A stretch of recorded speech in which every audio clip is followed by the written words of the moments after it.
Vakar dažus Ventspils poliklīnikas pacientus uzņēma ne tikai mediķi, bet arī jaunieši, kuri ar interesi vēroja, kā notiek šīs ārstniecības iestādes ārstu darba process. Tie bija skolēni, kur šajā dienā kļuva par ārstu ēnām, lai labāk iepazītu šo profesiju. Ralfs Apfelbaums ēnu dienā piedalījās pirmo reizi. Man bija ideja kaut kur uz ārstiem, man ideja iet mācīties uz ārstiem. Un tad, es izdomāju, man tuvāk ir fizioterapija, jo pats arī tā kā nodarbojas sportu, pašam patīk arī vingrot un tā.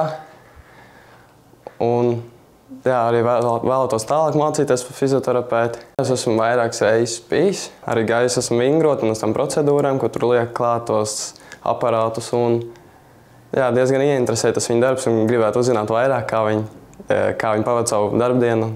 Pašiem ārstiem ēnu diena ir papildus sloks un atbildība. Viņu uzdevums ir pēc iespējas detalizētāk iepazīstināt ar savu darbu un ieinteresēt skolēnus. Vairāk tāds kā izglītojošais darbs, nevis tieši ar pacientiem, bet ar ēnām.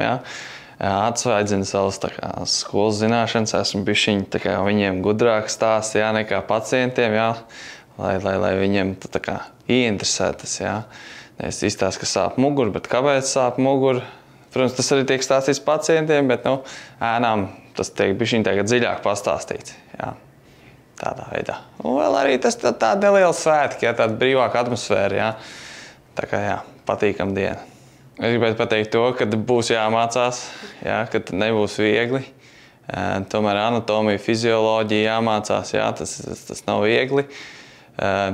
Gribētos arī, lai saprotu, ka tas ir darbs ar cilvēkiem, ka tas nav tāpat vien, ka tur atnāc un bišķiņ pastrādās. Tad jāstrādā cilvēkiem, katrs cilvēks ir atsevišķs.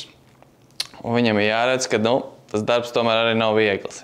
Alisa un Elīze vēroja oftalmoloģis Larisas Počebitas darbu. Uz Ventspila meitenes bija ieradušās no novada skolām. Pirmajā reizē es gāju ēnot optometru un es secināju, ka šī profesija ir interesanta, tomēr man likās, ka ir jābūt kādai interesantākai, nedaudz dziļākai nozarei, profesijai, un līdz ar to es papētīju internetā nedaudz dziļāk, un es atklāju, ka ir arī tāds ārsts, kas specializējās acu slimībās, un tas ir oftalmologs.